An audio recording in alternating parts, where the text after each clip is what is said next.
Ia, toi whaatalofa toi lau whaasausaunga sa mua nei po.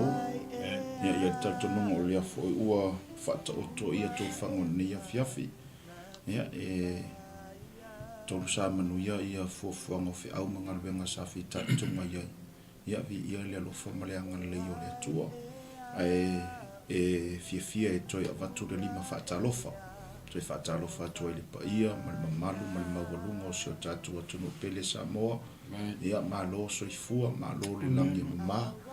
Lea fo ua mātou toi o mai, ia o sunga fo i le fo mai o le afiong pa ia le tua, ia o le taitai fo i o le kalisia, le lo fituno Pentecost so se vai pano le nei le langi. Ia ma se fo i o le sunga le to ino le pulenga o kilani ni usila nei. Ia o le au nanga masangi lava e pei ona tātou iai le aso ma le aso e tu sai o le whaasoa ina o le afiong pa ia le tua. E la aso ia e whaatalo whaatua i ma le nganga e tumu le whaaloalo. Sili fo i ona whaatalo fo le pa ia mawalunga o le au whingaluenga o lo whapenao na no manu i le tua a wase manuia o Samoa mo na tūpulanga. Ia o le lima whaatalo fo le nei po ia e fia fo ia whailo atu.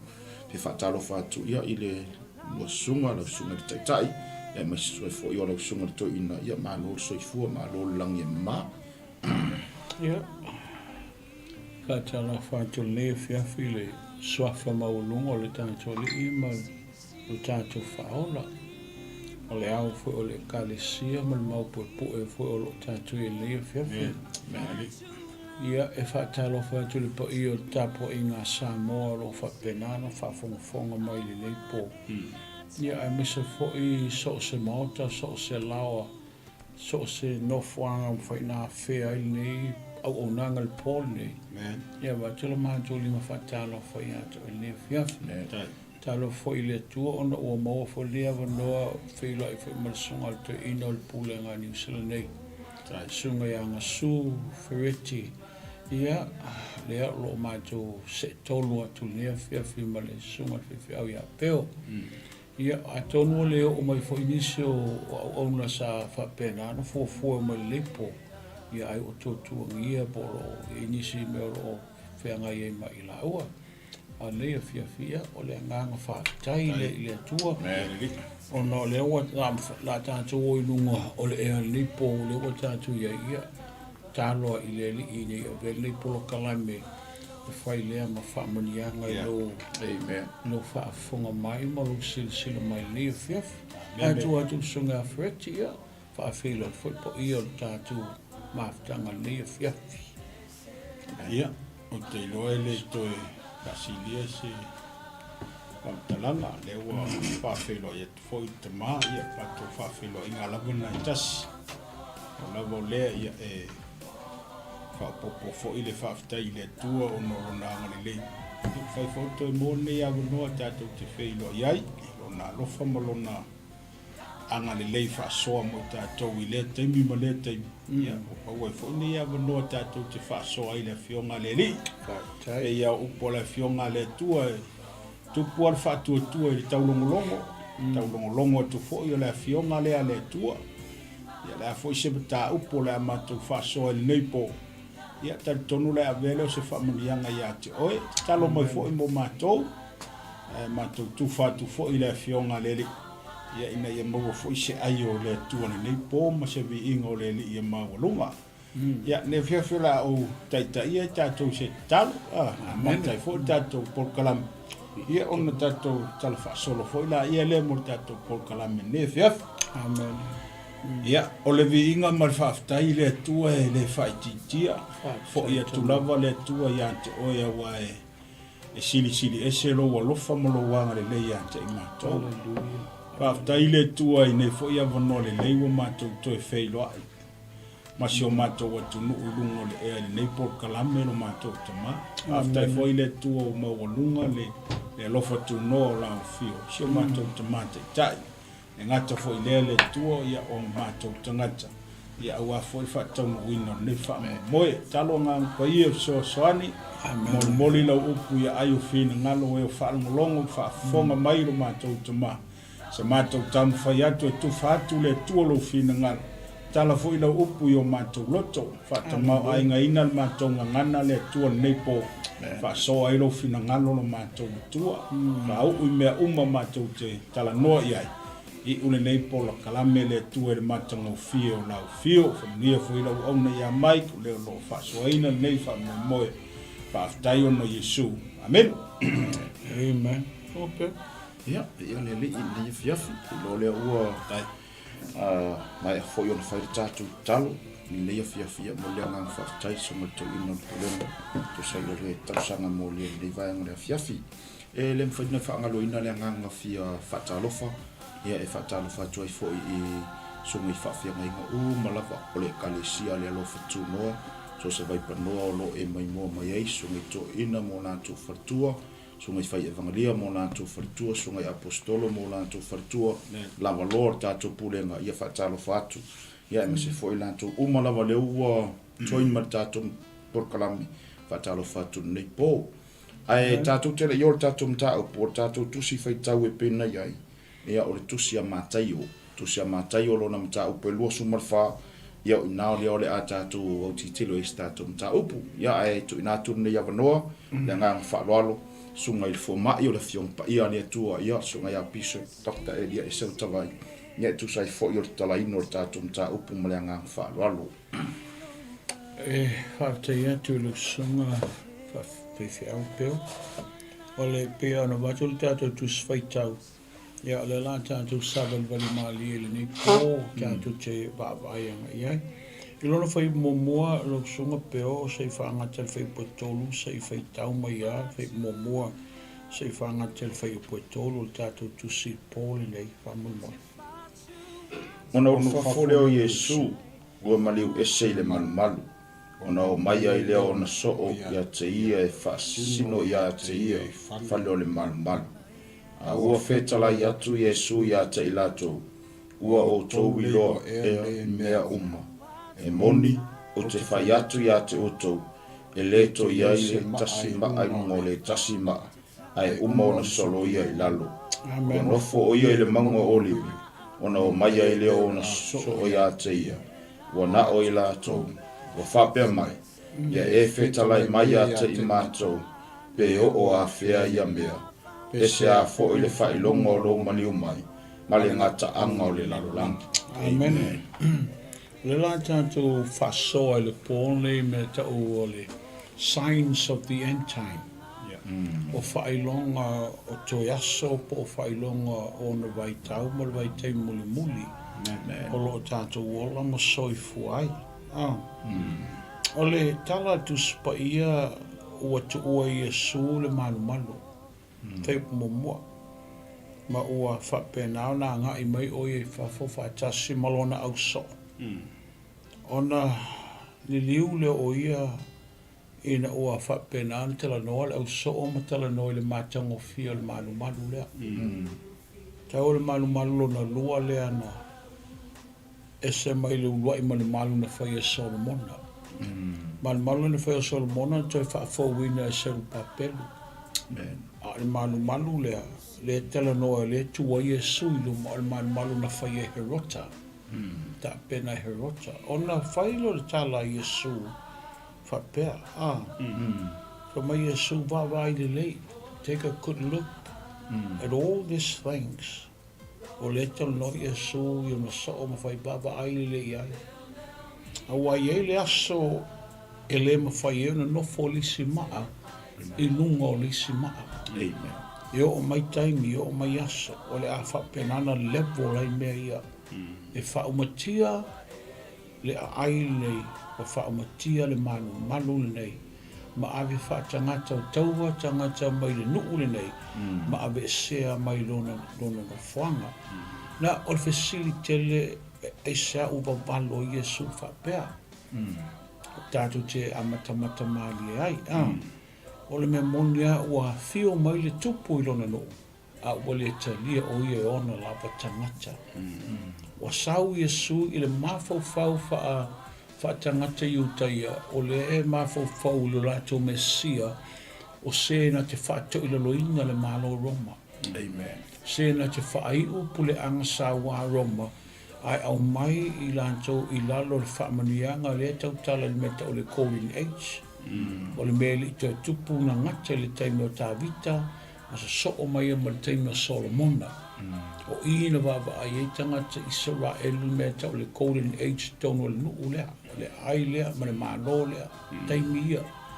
Lea la i e le rato te li tanonga o le lantou mesia, e toia fio mai, e whapena o na saunia le taulanga o le whaoletanga ma le tongi ola mai le pule saua le malo roma. A lele wo wano Iesu, ona wa, fa mai Iesu o I Yerusalem mai. O le ais se senga o e mali matua moa o mana o fofuta I lana taloa I lalo I ona apau. E pe o lo unau ia te o tau, ai pe ta iane, wo e mamau te leo tau loto ma. Whairolo malantala lea. O lan saunuanga wha mai le to ia I sisi ma ai longa lisi ma. O le aso loia o pā ma wha o matia, ma o le ale ma whai ona toi wa ai le mamalu, ma le mātango fie, le te matamata I le malu lea, ma pā ia, ma le nuu lea tau te mita ia. Le aso loia I lano. O le 𝚗𝗏𝚙𝚢𝚘 taunu ma liu Iesu, ma fio o ia le langi. Ai tupu lo le waloanga lea, whatau nuu loa. Whatau nuu ina la I le 𝚗𝗏𝚙𝚢𝚘 tangata ngā ia Tito, Titus, o le taita I au lea o le malo Roma, na ia soloia lalo pā Ierusalema. Ma ia whaumatia le ai lea o le atua. Soloia lalo, o se tāwhianga e matua tele. Le whata ape e tangata Israel I tuli manu e whā o le lono nangi. Ave ese mai lona lau ele. O I ele I toela nonga ai, se leo o se iutaia I te tono lona lau ele. Wa ave ese. Disperse. Nā leo whea o sala lau solo. Sala lau solo I tuli manu e whio le lono nangi. Le malo leo, le nuu leo le atua. Au nei mea o mea na walo ia. Whaatau nuina ma o walo anga na mai ono lancho wa le whaatali tonu wina o le na fio mai. Ielu lancho ma fau o le whaale tangata lo lancho wa ai le fio mai o le tupu. A le sau le atua I le awala I le whaola ino le anganga. O le wa lancho ia la vea I lancho ma le polonga. Ale sau le tu el awala la vea I lancho mua I le anganga. Io o mai la nei, e o te litonu mo tangata I tai o Iesu o le lato Mesia. Le wha mai lancho e leo se perfecta, e leo se Mesia, e leo se alo fo I o le atua. Ta mea ka o Orthodox Jews, e le te litonu mo I lancho. Ono lea, e ai le lato te litonunga, o le lato Mesia, e ti e mali sol whanua sina. E sau mali mamalu tele, mali paia, mali mano, o angelu o le atua, sau e whapenar whaatulo na malo I le lono langi nei. Ia o le talala na le amatanga le tātou polokalani. E pe o le la tātou sāwelu wale le pole nei, me maka o signs of the end time. Ia lau sunga te ina whreti sa abanoli nei, tua sau no e foi ai, lo tātou ango pela tātou ta upu ni fiafi. Ia, o te lona wa pasosoa tu fo I le sumateta I tātou fasoa nei po. O le vaenga mua lava e fia pa I se tala noa. Ona o le tana noanga lea e le tusi lea. Peina o se tana noanga na o Iesu mo na so. Amen. Sa o se avanoa le lei o lewa fasoa Iesu. I tangata e pitosili o na lata I ante ia. Amen. Awa e yei fesili ngai fesili e au so o ia Iesu. Amen. O lea e le kaimi e whakau o e ngei mea e ke sau noa. Fesili e au so o lea e le kaimi e Iesu e whakau o e ngei mea. A o hafo I mea I loa ai walaka mai le malola. So o lea la kalangoa fo I lea e fesili le au so. A o lea ua profesai e Iesu lea. Le malepe o le whakape a pe inga o le malo I sala e. Whaka inga ele ngaka inga le aise makango fio le malu le ko ke kilo ku ia. A o le fo profesai Yesu. Le whaka ape inga o le nguku o le atua o Israel. Le ala pe ang sa ngor ka ngaka nguku le mea sa kalangoa Yesu I longa au so. Ma fua mai sia. O le laba o ngai oi le atua I le porkalame le atua pe o ngai ai. Le la waka ape ngeia le Israel. Ngofo I kue whaalala. O ngā awa ele si kala anga whaasoro piko le lalolangi. Ele aise ka ngaka e mawa e longa ka mai lalolangi ngi e om ka ngaka iu kaia. Ka ngaka e piko sili o ngaka mamai. Ar ka apega ka isala elu ku whalalangi. O ngā o lolo ka ngaka isala elu ngi waha o ngai poko malo e si. Wa so se malo o loma o fea lawan men ka ape. O ngai ka ngaka isala elu ngi poko malo e si. Ngā ola kai minga koe au mai e lea kua longa ngu. Koe fo I mai le isala elu sai loma mare poko loma. Koe fo I mai ka ngaka iu kaia sai o fea lawan mai pangola. Wa koe fo I o poko malala. Le o ngofo mai kongol malo isala elu lea ka mai ringa. Awa o kala whaasoro piko le lalolangi nge. E le aise ka ngaka ka mai e kukusam ka ngaka iu kaia. Lea o inga le malolos. Aisea. Wa whaka ape e poko fo ilea kua. A kongu fo ilea e whaale kongu re kilo ka ngaka iu kaia. Ai e mamao I ore sila lea kua I longa ngu. Maunga ngaka. O nga e yeir kaimi. E koe au mai e lea kua isala elu ko kongu. Ai o nga lewa wa kalangoa Yesu. O nga e mafua mai. E pei ore mele ka o vakur kama. O nga wala tau te ena le mesia. La ko ke le kari kongu. Ore ke riso le la ke whafsangai. Ore la ko pupu lea. Awa ore mafau fau la ko voi lea e sau le mamalu. Sau le makaukia. Ia e sala wala ngau mai hele kua I lalola. Ore e pei ore kusiwala I sei e mamao au ka ko pei ore mama mvao le langi ma le lalola. Le mamao le mangako ka ngaka. Ma le finga ngalo le atua. I le mafau fau ka ngaka isala e rue fio me whapenga. Ai le fina ngalo le kua. E leo le awala ngai sa wai. Sa wale kua I se awala e piko sili o nga mawala. Mar whakauwa. Inga ia iai le anga le leio le kua yonka ngaka. Peila o le kau amaka ngā pei o le mele a mai. Le fesili lau so a. Vai mai le fesili lau so o ngai inga. E moni o te whai koru mai ua ngofo o ia I le maunga o liwe. O ngā o mai ai leo le au so o ia te ia. Ua nao I la tau. U whape mai. Ia e whekalai mai a kei mako. Po a whea. Po se a fo I le whai longa. O lou ma liu mai. Lewa kalangoa. Pe fesili lau so. I whai longa. So e le ka ua na Yesu. Vo I lea le kaimi ma le aso. O lewa fesili lau so. I whai longa or koe fio mai o Yesu. Longo winga o le orkusi a kolanga. Le lama ko whaso solo koe lawa I. I le karkarangoanga lea Yesu malonga au so. Lewa whaso soa ku lava Yesu nga mangaku. Makau whai loa ku lau so. Ia whai longa le aku kupu. E loa ua laka longa koe fio mai male unga lalang. Pei ori a pungar kako mkaupu ngei po. Ia lau. Tai. Ole ale toatu songa ia peo. Le alo o whaloko longa o te toa ali ni po. Male amatanga le tātou plokala mele nei a fiafi. Ole le vaenga tā ua le ua amata I le tātou talanoanga I le fiafi nei. Ona it seems like it's a mystery. Po o se mea lilo. I le manatu ma malanonga lau so o lea. They have this curiosity.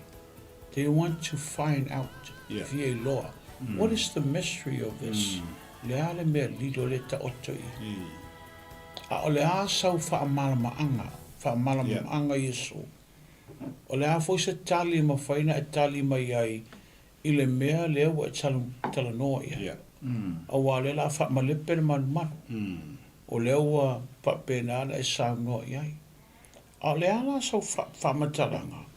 I e whetalai mea te mātou po o a whea. Po o a whea, o le atu po ia mea. Pe sea fo i le whai longa, mea mua, when. Mea luna lua, sign. Ma mea luna tolu, en. O le unga. Lea tala noi mea i e tolu ia. Ia a e tali lo le li i whapeati a te ilantou. I o tau. I o tau ni whasei na o tau e se tasi. Tangata o oina. Nea ua whapena le nganga le whea lua i nei le taimile nei. A wai to tele o mai lo ingoa. Whape mai o au nei o le kewiso. Nātou te whasei na fo i tangata to tele. Amen. Na tupu le tātou vai tau. Tupu fo i le tātou vai taimi.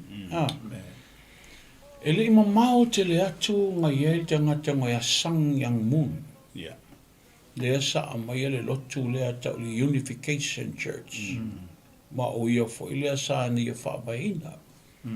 O lana o onga wha mai o ia leo le a fio whaalua mai o Yesu lo langi lei.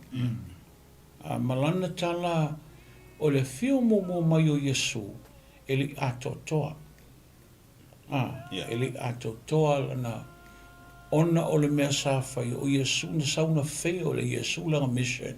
Ona e li whaia sona to o lua. O le tala le al tangata lea. Ai ua whamai o ia la. Lea na balo ia i le fio whaalua mai o ia lea. 𝚟𝚒𝚎𝚢𝚒𝗡. O lona sau la, sau o whailun to o lua. O lona to o lua la, mai ia e producing a le race. Tangata ia, le race leo tangata ia, e whapenanga lako purifyinga le lolorangi. Lato ke whamamaina le lolorangi. Tele tangata o tau miliona tangata na mulimuli e ta māloa lea. Ele ka mai tangata na mulimuli ai. O tangata maululunga le mālo Amerika, na follow le ta māloa lea. Ona lea. O le mainga o le whiau lea mai. E iai me ta o le mass marriage ma senda whai every year e tono New York, i Amerika. E leilo e poilo ta urua. E leilo fo il fine poilantane. A luatu o e i sau e po fele tunu. Ia ona whairo le mea lea. Ona no nofo le o e mal tangata lea. A so se fa fine lava ta pena la whai poipo. Ai le i o le prior to that. E te taunu mo moe masangi ang mun. Ina ia whapa i ai le tangata lea. Mo le wha moe moe lea. Longo winga e mua alu ia sangi ang mun. Ona whaato a whaira le to orua. Mea le ta o le purification. Wha mamaina. Ia, o le tala Yesu whailonga mua. Lea le whailonga. A lea fo i le taimi e whamatala i lau toia whia mai. Ua tupu. Tupu le taimi ni o tātou. E le tasi fo i le kako ia David Hushen. Le sa sau fo i mai oi Texas. To tele fo i tangata na muli i le tangata. Malana tala foi o ia o Yesu lo toe fio whanua mai. Lea foi la ana nga ele mele na tupu i Waco, Texas.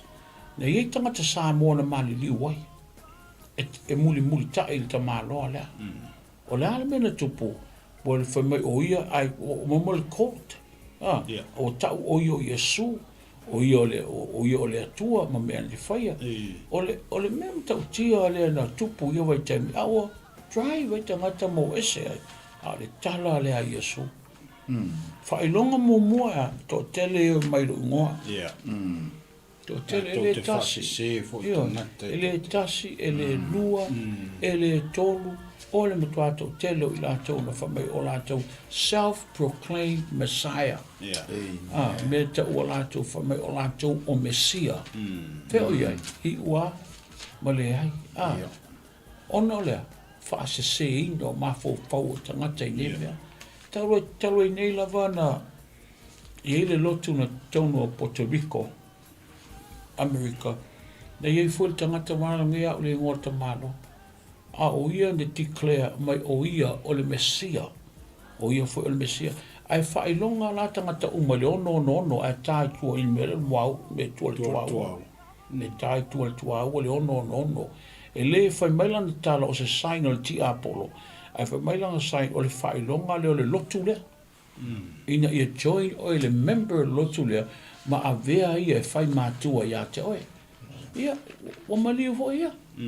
A lea lawa e le ia fio mai ale li. A le whailonga le, o le wanga warn tātou e le li. Amen. I mea le atu tupu, ma mea le ao o mai. A lea lawa deceive tangata e fia. Fia afe tau miliona o whaseseina ono le nei mau. Ia, o le whailonga mo le na, o le tate wāwaianga iai.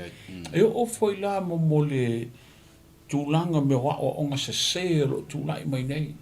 O drive e sei tangata mai le mea moni. Amen. A e sei tangata mai lato I loa Iesu le ala o pumoni ma le ola. E le ngata fo I lea o lato wao e le ana o Iesu se a wala alu I a tama. Amen. Tele mega churches o lato wao o ina whapea for my Christ is not the only way to God. There are so many ways. Yeah. Lato tia wao for my tele a wala e o I le atua. Ali ie po lea le poto le tangata tau le langi ma wha mai tangata ia te oe e o le awala lea ma le awana lea tasi ale tala Iesu e le suia o a unei o le ala o a unei o le upumoni o a unei o le ola e le ma whai ana wats tangata I le atua pe a le u yatu ia te ia Amen. o le ki a tona le whai tutoa a tona o le whaatua tuana keusiano Amen. e le ngata tātou whaavai e le o whaamaoni, o nei mau mea le o whaamaoni a lela o a matanga kau sau kou kamalea. Whamai ele na o Iesu se awana. Ia, wa o fo e rātou ia, whamai o awara uma, tangata uma na whai e le atua, e nui ta sao. E le ese tala se seo nā tala. Ai paula wa lea nona e se senga. O le upo Iesu. Ia, me kako ia upo Iesu. Fa ma mai me tu o mana tu mala tu mai o tanga tu mala tu poto e ka ho ia Iesu malanka e la ia masisi dai masisi awala mai mau pena fa penga fa mai Iesu la wala le ai ka si alta la Iesu o ia o ia le ala o ia le fai to o ia pumoni e le ai se tasi o tu lon te ma e a le u yatu ia te ia fai longa mo le le tatu baba ia o so peo ia le ia ke faso ni po aru faso to man ni po me se for sunga to ina ai to fa manatu mai I lo to le maule le kartia mo fai u po bal le fe mai el tala polo le kali si kartia a fai e se si tali tonunga ese tala le ese ma tu ti ta watu fe mai e o se a ngelu mai le langi e sau e ka waku ya ke oko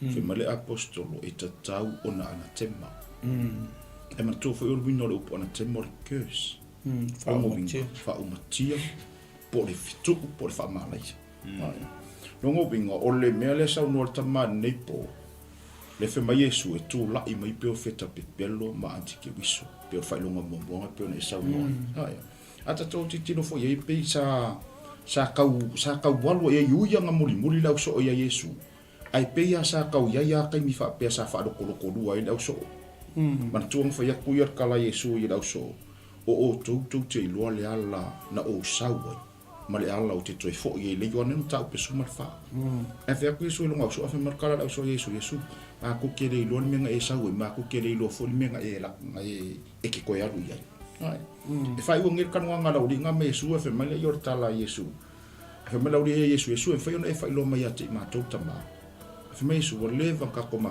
ko ke le lo kama mai o ha o lo I tonu o le tama fo I o lo I tonu ya te longo winga ka ko ki kilo nge ye I tatu nunga le ka ko ngi yu ka yo Yesu e lo se la tutu a fe marita la Yesu o ha o lo I tonu o tama fo yo lo I tonu ya te o mea uma o te tautala o te leo tautala na wa fe mai o au malo tama e ti o fe mai le Ioanis fu fai upe tolis fu fe mai Yesu o au malo tama e tasi lava I mau ia eu singa kama I whapapanga tu sai fu tato mta upo nei po a kau tala maria fo ne fia fi menanga whalolo Check. Lau sunga Fritchie. Pe o le winga na fo ile o le talano. Pe lo matou talano fo ile e tasi ar tatou au wala e peon whaasino mai e tūspa ia. Ma neia le mele na maua re te maa. Ka kuo ia wha o ngāwhika lenga Iesu. Ai ku ia le aka mai or ka ngaka. O ngā o le ngei vai keimi. O lo wa velo waka mai ke le kuspa. Ia mo lo waka mai a o inga. Wa iei ma mea wha popo. Wa ku iei ma mea wha popo. Fo ile I ko kongo o lau wa o onga ma lau karikongo. Onga e wha popo. E I uanga I moi funga. Wa ke le ar se se. Wa ke le ar se se wo o iai. Ai aka ko o sa o ar whika lenga Iesu. O Iesu le whika lai pe onga waka. Whai mai Iesu, o a o le ala. O ai la se si au ala I lunga. O ai foi se le si au ala I au kafa. A whai o Iesu le ka ko ke karikongo o I o le atua. Pei lenga mai whiau ia peo. O a umolo ka ma, kasi a ma ua. Kasi o ma loko, kasi o ma mawhau, kasi o ma ngang. E ngalu lue wha kasi le aka li I malonga ka ma. A wale fausia inga o le malo. Le la e maua mai foi le ngai po. Ka kua ia wha o ngā le whakarenga Iesu. Ai ku ia lo waka mai ma lo poko nga ia I isi a o onga. Ai wha o ngā kuspa ia. Ka kua wha o ngā le maule mai e. O le whaingo o fie ia. Whaingo o fie ia o onga Iesu malanga kalakalangoa mai a kako. A le whare velabe. Onga ua ku'u vo I kako I loa mar kako waka mai vo I lea. E le leiri kako waka mai e whaalau kele le whinga ngalo lea kua. A ia sao. Ia mongi. Ma ia kaka I le mera wha mer kuspa. Ia a se loa. Ia ua kako se whaakasi a kua ia. Pei o le wingar ngā vo I lea o le koe so aku nge vai ngara fea fi foi lea. Onga e kau ke fiua e kau whaingisi au wala foi lea e ka kau ke Mia ua oiska ka fa me o le leio la ko nga luenga o ile e o nga luenga foi le fai kongo le lok o le lako kaupua o le lako e le fa pe fa le nga inga me nga o se me le lei o le me mua o lo nganga e fa o inga a fa o inga la lo nganga o nga luenga e muli aku yake o Amen. o nga luenga le leinga e muli a le me mua o le anganga ia whaorainga. Ka wherang whaorainga loanga. Ka lia Iesu. Whai mali mi whaola I luola. Amen. Ia o le kosopu ngā mali. Whaafitai atu I le sunga joina. Me se foi le sunga I whiwhiau ia peo. Le ua saweli wali mali ele vai le wati. Ia a whai fo I ese mea alo e fia mana o mia te fia fasili mai fo. Ia mane ia ale. Tu mai lunga le mātou telefoni lale ma le ia ona tau whai atu le ia pete ko mengi mai ia polea ia on tau whai le wha mamlang o lisi mele I le lua sunga le o tātou mei mele ta o le antikeriso le lau tātou mei mai I ona ua tele ua tupulu tātou wai teimi ona tātou mei mai lo lisi tala lea Iesu o lisi lea whai longa this is one of the signs o lea si ile taua a lisi nuu e lisi nuu lisi malo e lisi malo fa mai o mai onge o mai fa mai ma fui e le mea ma le mea o mea na o le amatanga io o puanga this is mele ta o le birth banks o le mea o le birth banks o pe fa tu sanga I se taimi fo le o whaati ngā o le whawhine o le a whanau. Teimi o le wa matanga luluti ti ngā o whawhine. E ele cycle ngā kofsu o le whawhine. Ona mawhairo o tua au o le o ia I le whanau mai o le tangata. Mea la le whamai Iesu o le amatanga I o ti ngā, o le amatanga I o popo ngā, me le ta o le birth banks. O le la tautala I whamai, o lisi le whailonga maoti. O le si o taua, le malo, o ai te tono a inga, o i fe vai a inga. Yo o le vā le uso, tō whine ma le tō ngane, mo tūla I mai mea whape tono a inga. mai le li o lisi le whailonga mai taulia. O le amatanga la le mai so le amatanga la le mea taua tinga o poponga. Mea tonga le uka ko makanga nga ia. Tusana amata mai ai le pai tau o le whengenga tuai mai le malo asuvia. O se malo le ane tūlai malo si mai le taimi. Ia umatu asuvia ai whaali loa e le tua le whaalinga ia ne pukangesa o le tupua aulo. Tupua le mai o lo naulu o le aulo. Ia so o mai mōna tau au. Whaasolo mai o leo. Ia o ilalo isi. Ia o ili o nā manawa. Ia o lima ia i. Ia whaasolo o le ārio. Ia o mai i manawa o le siliva. O atu lalo o mea, mo mea. Mo atu tamtamai vai. A tusa o le malo mo mua le na lantou kankaina ma ave whaatangata tauaina nu o le atua o asuria. Le malo le asuria. O lona lau mua o ni neva. Teimi le ave whaatangata taua. Mai tau mai o le mele na ino i ona e alu tālai. Le hito i ona le mea na whai e tangata ni neva, tangata ia asuria i le nu o Israelu. O la tole na vesea tu inga sa fulu.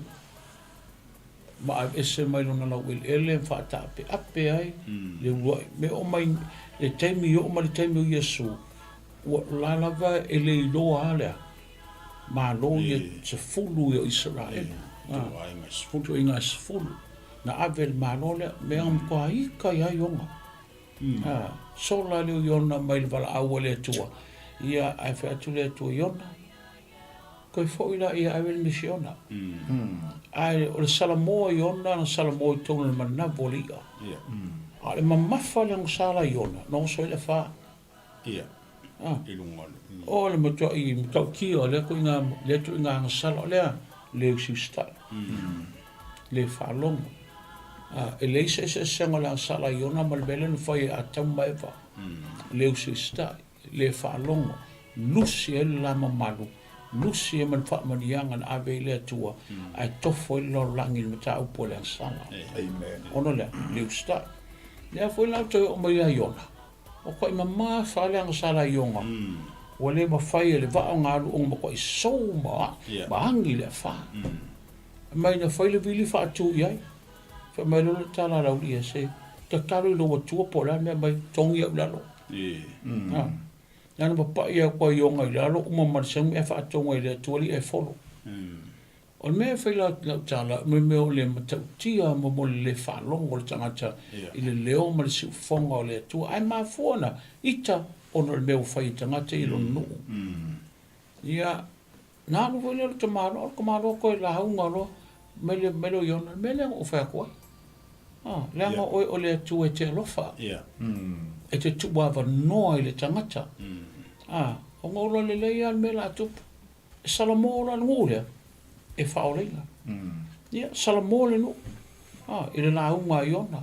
So, ma koe fia afe, mafe, kaka, ngā launga e kasi a le launga i onga, le liunga i fia afe, mafe. I le whaalongo le upua. E an me le tupulu ai teimingi. Fia afe, mafe, le whaalonga ai le liu. Ai kere lau. Ai kere lau. Ai kere lau. A launga i onga le ngā. Kasi a le lau. Kasi a le launga salamo. Minga sana lo ka maloa oika. Sa malo nga ika ngofo la ki kayonga. Ia ai ngofo la. Pe wa avea la le foi le fa Paulo ma ki kayona i lunga. Yo fia ka malo. Ia onga wa ku le ku. La o fia ka malo i la manu le ki kayona. Ngofo. Ia. La kulole fa tole le tua nu fe le ai pela. Fa tole tua ale ai la ai ala lo ipe. Ia la kulole ngu fe ai la pe. Ai kai fa malo. I ka malo ia ngu fe bo ai ngu fe la. Complain le tua fa mai le tua sal. Sa ka oi ai ka sol. Na winga lo fa mtalanga ole ma li mo le tala. Ma le fa mo a o me mo ia identify e tatou. Ole ti nga ole te ma lo me no fa ile no ule lo no. A le fa ma ngalo ile tu tanga tane. A le nu e silo ngale anga fa ia le. Asu ia malancho wa mi. O ma tu asu ia tu lai me papelonia. To ma lo ne kanesa ia o ne kanesa la le. Na ia fa pena na fa muinga le malu Solomona strip away male aulo le ai se aulo na fa ele malu ko koi ave mane kanes me nga fa e pol fo malu me nga fa e kulanga me e o ave man ko malo le mas men ko le nga no fo nga te Jeremia matangi le tu se awenga se wa no foto tasi ile ai se fa pine woti la na tani fa mai pa wan me o io fai ko o io mai a fe e to mai sa pesela wa fe o io wala no nga fa mai e pe o se me vele ya ka po e mo coast town fo io fa pena o mal me lo tupu ya Jerusalem o tangi to malo ngao o sai ka malo ile tu matangi fe o yai ia ona ole leo sitai ole le whaanongo la le wai wha tanga tautaua mea mana la tau fia ai le se mea ai moni la saunanga sunga vereti le amatanga o lana saunanga o tangata mamai tangata popoto ole mea na whai tangata le Nebuchadnezzar a mai tama ia tofa tama ia sili o nata mamai a mai lo tama ia sui e Nebuchadnezzar o nātou ingoa. O le sui ingoa le ingoa, ia lost identity wha iutaia. A ta ofi e nātou identity wha papelonia. Le nātou whare te maro e poison ma fo tamaia. A ia o ina le poto ma le ata mai wha papelonia. Ave ese atoa wipe away le yo langa fa iutaia ave ese mo meia a le la wa train no tangata ia a ta tilo ele ma faina sui e ma fo tanga le ma faina sui moni na sui ia latu ngoa sui no foanga a le atu ele sui e latu fa lo fo tala to le 𝚟𝚒𝚍𝚎 Nebuchadnezzar makile ifo ilo le tupua lea. Te le ifo. Pe le sau lo mātou atua. Mātou te le ifo ai le tupua lea. E le ai. Tasi a le suafa. E tu le tu le vai a. A le suafa iova le atua. Le keusiana. Tasi vo le suafa. E ifo e keusiana na le suafa o Yesu. Le ta mulma ui Paulo Filipe e lua non fai pue fito angai le ifa. O tu ina mai le swafa mai le langi. E to tuli ma ifo ye tuli vai uma o le langi mai o le langi mai e le ifo o le langi. Ma tau e lau lo fai va uma o ia o le ali. Me le tau fita mai. Fa mai tama te Nebuchadnezzar. Po o le ale asa le afinga. Ma ke le ifo ai. Ma ko ke le ifo. A le se o Nebuchadnezzar i lau songa to ina mar songa peo. O whaafitu na mule mea. Whaafitu. O le fitu le numera ale atua le ato toa. Whaafea ko whaiesa mea whaapedai tangata ia. Whaafea tu ua tangata tu tōna mea o iele pa i o le atua ato toa le lei. Sa le wa invite la wani ia le atua. O mai le atua tu tōna. Mai tau mai watu tau mai tōna. Ai e ma le atua. Whaafea ngai ko le kala ane Nebuchadnezzar. Ele koko. Asa mea kaka ko whaala sa mai. The fourth man in the fire.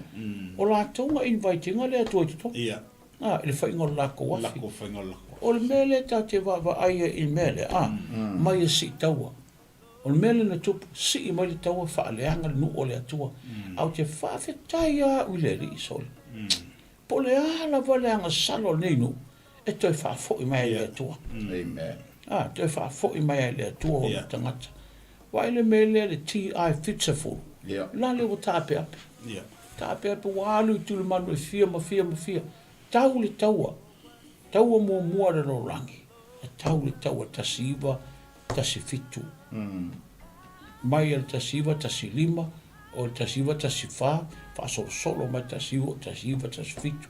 teimi le tau mo mo la langi si tatu ye sistemi ka ko mai le ko fa mamra tau lo no lua la langi a mata ta siva tolu valu ta siva tolu fit ta siva tolu valu il teimi a mata inga invade shamani ya nu o Europa ai fa to o mai le tau wa I lau whanua American Peletania il ta siva fast food teimi le na mata involve to Peletania le taua involve ma America le taua le tu ingo per hapa tau longa lua le o va ai el mata tia lo ai lo langi me ta o mata tia me ta taua o matu le taua na lo na lua tu la I mai le Korean War taua Korea vai lua le malo Korea lunga north malo south o matu le na taua o mai tu la I mai vanga le Ottoman vanga le Turkey control a tole la rangi ono po il nga yo ya tangata ia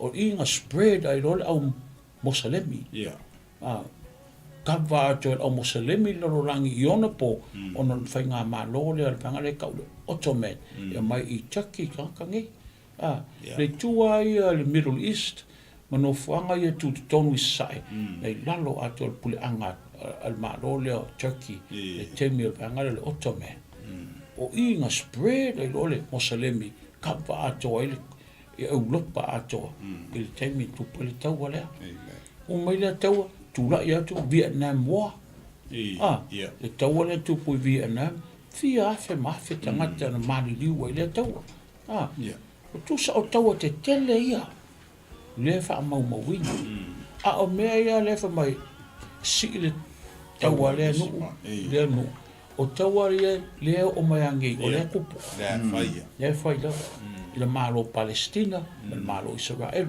le malo o Lucia le malo Ukraine le malo o le atau tawane le tau le no male ala tala la Yesu a tau va ai lo meia o le amatanga la le o pua nga perfect banks le amata pe al fa finia o le afana e ko su yona tinga mo na maftia fa pena umal mele wa mate la langi temile lele wa fa tinga lo langi lele wa tinga o mai poponga le nga tele ta to fa longo so se temio ta to fa longo o sol ma fui talwe ne fo ile fia ma fui lu ka winge lo longa me fa mai fa mai le ko viki le suiva kava ato tato langi ne se paenga pano lo langi le o ko viki a me ka ko me ta tio me ta upole oti na ma to ai le ma fai o fiwa ko so se fo au te fa tai le tua langa le fa savalia tato amatango poponga ele io o ala tato ile o ngao le me le tato va ai me tupu ba yesu o me ia tauna amata a to va ai lo ia to lo o fai to lo te fia mai ia to atu sunga peo to va foi le sunga to ina ia fa talo fatu ia te lato u malavo le fatu a mai mo mai nei vai ngole fiafi ia pe foi ona e mai mo mai ia o tatu tu fai tau nei lungo tu sa MATAIO lo na mta o pelu suma fa ia lo matu to no fai longo nei vai tau o end times ia a nei fiafi ia tu ina tu sunga to ina le feti ole si mele ka ke ma fo vole ia o ma le wa fai mai kus pa ia fa mai Yesu o le e kakalo ka ko foi le mo se file mu o nga fai mai e kakalo mo se file mo la langi wo yengi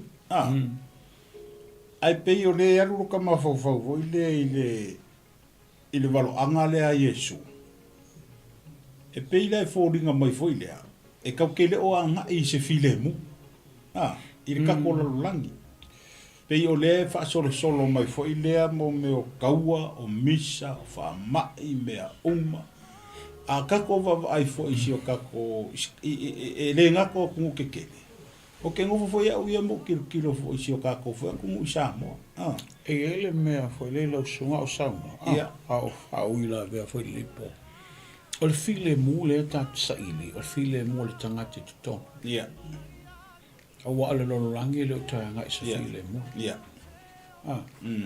Peace within. Yeah, mau le file mo. Le file mo lai tu tono tanto. Po le a po pa ule po mui, pa o mai fa fitau. Ia mau le loto le me. Ia to a fi mali. Amen. La ngata tu loele me fa ko ya se me ta o file mo to yo ma. Amen. La ngata uta tu ye te mo palo anga. Yeah. Mo opu me tu sia tu spe ala so fet. Ia pe yo le winga nga foi le o la kalangoa ko sa o le pe yo ko nga arkanga kai o lai ko a ile ko lo ngalo. E mawaro ma file mu or ka u foi la le. Or ka ko mala foi le i swinga o me le kai mi ma le kai. Amen. Awa a ye swinga foi le e fo lo kilo. E o le nga o le upo le tua. Awa le upo le ku ve mai. E a o e fa kongo e fa singo e fa poko e ka ko. O longo winga. A Yesu winga la lange kilo kwa Yesu winga ke kele wa kukupu. Awa le ya ku vale lo finga ngano. Or ka ngaka ia o lai ko a file mulo nga loko ile tua ma makau ile ku makari kongo ile ku. Se e mawa lo file mu lo loko. A o le lalo langi ia le ka ko ke ia ngi pe on kalango akul kama. Ele ko e fo ile lalo langi se file mu. Ele ko e fo i vo se le. Kau ke fiu ko e fai. Langa lewa kalangoa mai le ai si le kusi langa fai kau mai. A fai o Yesu le kalangoa. Longo winga e kopu. Pai mai Yesu. E si le kaua o mai o fa mai o onge o mea umala. E le ma fai la se sinko e ka ofi menga. Pe a fai o le ua iai le lalolangi i le porkalame le atua. Le ua wha ngā solo mai porkalame le kua lalolangi. O le lau kako vavaya, o le ua kupu. Le ua kingo mai mea ia o kako vavaya kua ilongo winga. O le woni la mo kako lau keusiano. Kako o e wha kua i le atua. Amen. Ia mau lau karikongunga i le li. Aua e ke popole. Pei a ore kala le nkau whamakala koe ka maho i le kau le e kofa. Ele ia ko vale ile mu le afi sa ko afi le mu la ko loko aisea la ngala sa ile ku ya la ko sa o mal file mu le tua sa ile oli le ku yo la ko loko fa penga foi e mala sa valinga a fai wa e kilo ku yo o ka fa fa le kon a me ke le ko kuli ngi ai ma fa pe a kule ku au mai lo file mu lo loko a fai foi ngai ke vesi ni via fi se me o fa le kon wa fa kanga file mu le tu e fio ku to kongi aki oi inga ia mo se so ngi lo loko o ma fa kia ia pe o le ko so ngi ku ngai via fi ka ko ka upu o le mana o ngali wo yai o le manga o ngali sa wang po mga ongalenga mai po kalamian po fa marulu watu nga misi aku ya mako ya le mawala se time te talu al mana ongalenga mai na po yo le kusia sunga mai fafu ya le uto ya mai te talu to fo yo po kalami malenga fa lo o Elia nga i mai ele mana ongale mai Samoa New Zealand ele lo po o le fa mai te talo mo se tama o te tausanga o no fo ile fanau 𝚟𝚒𝚍𝚎 te le loa po le inei po le Samoa ai ia tātou o lumo le Elia al me monia ia o le mea alofa le ale atua mo so stanga te soifua o le whanau lea o se tamaititi wa upol tus pa io whanau o le tofi le mai a Iova a le whamanianga fo ile ale atua mo so se ainga ele o le finangano ta mai ina ia whapenana pā le whawhine pe le whanau le whine lona nuku o le finangano ta mai ia whanau ma ia uola ma whanau la jatu talo mo le manaonga le mai e 𝚟𝚒𝚍𝚎 le Paul le ta maua e sila ina nei manaonga taisu ma wa e sila fia fo ile li wa loa tausanga o no nofo ai le se tama oi o le atua o le sila ma le alofa amen oi fo o le atua na whaia le tangata o lau whaamanianga le mo i mātou amen o le te talo i le pōle nei e te tala le ala whanau o le tina. Ai e whamanuia le te mama a vele ola i a teia. Lau te talo ma le mātu, te talo tu whaatasi le pōle nei, e ai e se mea te le mawhaia. O le atua e te mawhaia me uma. O le te talo lai le pōle nei whaaloalo ane lo au whai pātenga. Ma ia pai ane o au i le neita maa ma le tina. Ma ia whai loa i ai lo ma manu ma lo mātanga fie. O se mea alofa tā ua mai a te oe. A o se whamanianga mai le a te oe ta ma. I le tono o nei ainga. O le te talo le ma le anga whaftai. Wa e whaia le ali e tusa ma lo lawa whina ngāsi. Ina ia wa ai ai lo ma malu i tono o nei ainga. Whaftai tele. Ono lau whamanianga mo le ainga o Johnny Kovati. I le suwafa o Yesu le Nazareta. Le li o le whamalolonga o le li o le ola. O le na e whaia le tangata na ia whapena no uola ma whanawhanau. Mo lo lava vi inga. O le te talo lea a wala ti a te oeke wisa. Amene. Ma amene. Whate ia tu mo le wala au. E peo lea na whasoa le sunga Ferretti le pōle nei ma whailo atu. O le mea le lo tātou whafsanga i nei vai tau. A o mai loa tala o me whapea. Matalo le nei ele pōle. I ele whi mea ai. Le mautono manatu. O le mea momuale o swaia i le whili tātou. Pōle. O mai le pōle. Mai lo le ia. Fia ea o iai le tō atua. Fe e o iai le tō Yesu le ko ke pisa ai. A lea lava e ko la i mea pe fea. Ko ki whai mai wha o i ma i o lea e sa ongongi mea. Tele fesili. O le mato i mau fesili a tu la i ma whau whau. Tele fesili o matangata. A o le mea moni a ia. O lea tala no le upo le tua. Wa uman tala no Yesu. Amen. Le upo mo wha tu spa ia wha mai tala pe tau aua tau te popole. Ia tātou tui nā antu me uma tau te pole ai i a te ia. Aua o ia e tali mai. Ia o nāna me la ka ko popole ai. O le mea le popole. O whai ma le ma awala e ngofa o le whakoris. O le popole o whai ma awala o le mwhai e lista ngata o na moi file mu. Me le stress. O ma le stress. O le seto o fi mali. O fi o kau moi a o le ilo le moi. O le mapu fo isi taimi na ti nga whape fua mai leu, whape fo mai le mea ki ngā le mea ki. Ma fo e ti breast. Me o mai ia, o me le mana o ti apolo, ki ki ngā whape ngā o. Saua wha umau si oki. Ele o sau kama fo ile sa pe su si awala. Ia sau kama mea. Se i mahali ar kamaro ori ori. Se i mahali ke ia au wale so fia fia. Ke fo ia au moua ku mahali e alo. Mea sa e fia fai, ke iau mo maria. O mea fo isa e fia tau sami mai, ke iau wale ai so fia ai. A leo vea ko waru kinga. E leo mamalama lo mawafo, a leo wa matanga i kong le melea. Deep breath. O le ai ia se me tanga te fo iai. Fo ia i le ise koe koko, le fatu oli lo lota. Rasia sa kau lo. Ia, kuri vai paka kura lo sa kau. Ma sa mo fa mau. O se sa kau ele sa mo. E sa o le mga kuska ka ora kamale kuri mai. O ke alu mai o. Ala ko le ko kuri o. Masi ili mai lo para le winga. A me mal conviction o me sa o e to tuli mai tangi. E mana o le tu e faile swinga. E te le tu e fo ili me na e sa wa. Me ia. A vi I mai ngera o presta lo le so le ala ola. E va tu la me lo kula mai. Wa fe a le oki. Ia fe me mai. O me a para ai e fo oki. O al sile me tangata. E poto yo la ai bale oki.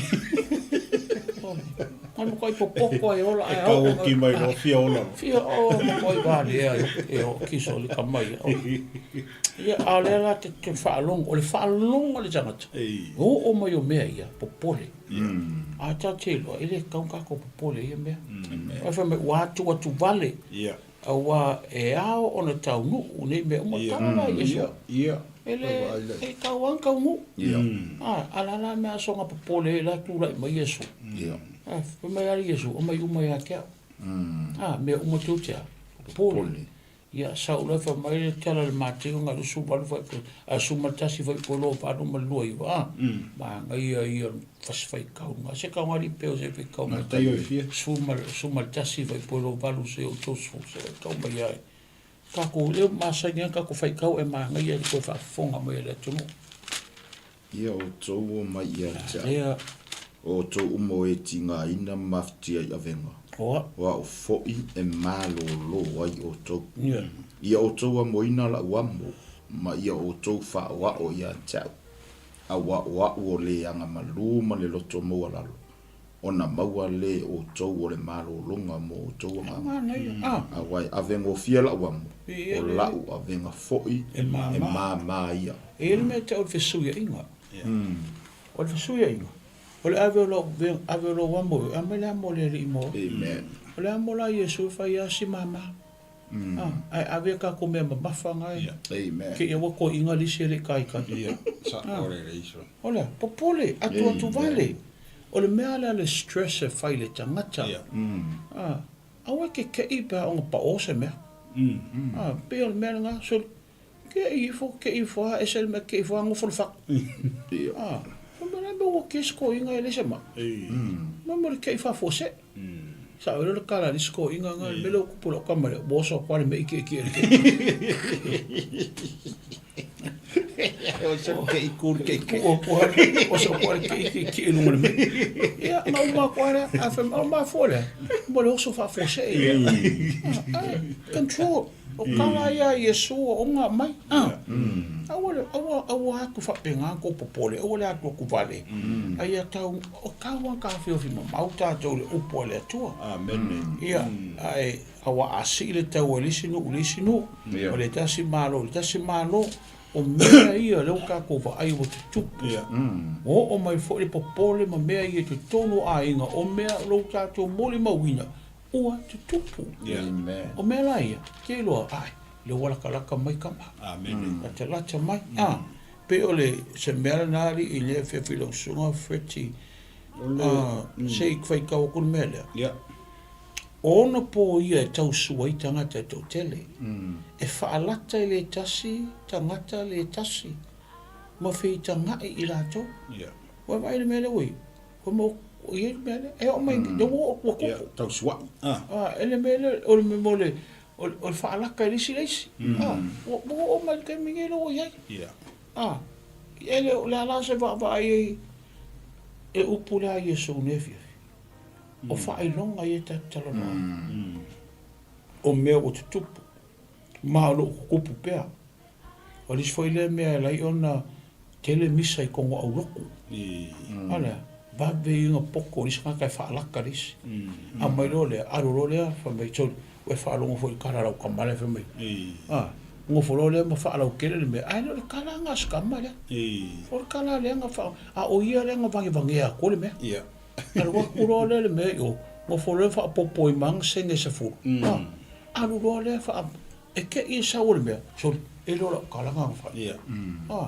anga o le fa la kala o ye pe fo na yo si leo yu kan fai nga lu nga ka leo yu kai e feo ia mai Yesu ara ko kisi a Yesu me kisi le fa la ai le ma ai al me ngo ye ya ngo fo am ko kau lo ngo pe ia mo ka se ku ro fo pe mo po a vo le ngo fo ai mo ko fa mo ki lo ngo ko ki nga ngai yo va pena mo tanga fa la tanga ta e fa penganga le mautali lo no loto i le li o no pui ala me bo o mai bo kupu kele la mio le anga o le mele ui ke minge tor ese le mele pe o le alu e vangi fo ia a ngo fongi ke ka yao e pe ia so ese ka longa fo le suinga paka e pe ngi me so kale ma la masoli ma belo sungo fert e pe e sa o le amio le anga i o makauki sawa le alo le amio le anga la ko i la langi ka fa longo fo i le maka ki o me whaia kangaka ma le amio leanga sawa pa mai foi le si mele i ku mai foi perfecta pelo ko kele la ko ke fa se foi kangaka ko kele wa vai kele la perfecta le feo ingi ole makua kele la perfecta pelo le ingi ia o ka wanga lo mal malama le upo le akua ele pelo ai o skangaka ele sauna foi fet e tanga talonga ya Jim Jones le sa failana lotu i America kia no fufolo tanga tama self-proclaim o io ai o Yesu o io le perfecta no falta proclaim o io Yesu o io foi le perfecta le ngofolo ave tanga tela le kayana tanga umai ave kayana ngoki fasioki fai ka marol cool 8 fa ingo uma kankaia mo fo fanga ia o tia i kayana muli ngi ka kai fia selau maselau ono le ko nga mele tu la i mele perfect pelo muli tanga te fia selau wale wal fai mayana jo ona jo le kevisa lo sono free pe ole beranga lewa wa ngi vai ka mai e lili foi loto tangata to tele ona ua tupu tele o le ami o le ai ma ngai era foi po suru valu ai suru valu su koru po su koru a sufa mai o le tu mau se ia o ngata anga fa ola ina lea amen tala ina tu foi le nei tala le lei o le malo le tua ile atulau uma e fai mamoli mau inu uma ono o mai ai lea ole ngata ngai e pe suma ko mai o le tu mau ka ua kele lale mea lea le koe upu lea Yesu o ku mau po le ale veves mea umai e lunga lea ka ko fa so mai o upu ia e leo se perfecta le kala ngoma e leo se angelu fo e leo se so fo e Yesu e onga upuia o Yesu a faila le ka ko ki karikong o Yesu o io le atua liutino tangata o lono winga o le atua lava le o fekalai mai a kako i mea ia longo winga la e ka ngo o kako vava e o fa ka ngo le kua so ale asa onga mo kako ale mo ro sumar ko ku mau le ku mau le whakukua, ku mau le tartonu, tu mau le upo le atua. Awange i whemaumu wa ilo mawhawhau. O ame ke vai ako kula i le ami o leanga, o misa, o kaua. Vau arkala Yesu le whemai. O le tu mau se i o ngata anga. O ia le ngai whaorainga. Amen. Amen. Esera mahangai anu morka kai ku mau. Ku mau li le. Pea le whakole yang isu lima foi le vingi ma ia le tu mau ia tia o ia te oi ia e fua ke le mai o longo winga o le e kasi ale me e loa ai kangaka o le fua o lona o langa o le la au e loa i onga fua o le fua le lei ma le fua le anga o le upu le fa mafa Yesu ku mau ka ua ke le ka ku mau ile fionga le ko malfinga ngalo le tua lono winga o le ase me o fa ngai ngai lo langa mole ali i le ngai vai kau mal so fanga lo ia o mo sai se o fa fi kau le lo langa ku lo lava le ka ke o ifo lava ile manga vole ele o ka ko face mo fa fi kau le lo langa ele uma ai le un fa fi kau li mo lo i kau ala ngai ngofo mo ko fa fi kau li langa wa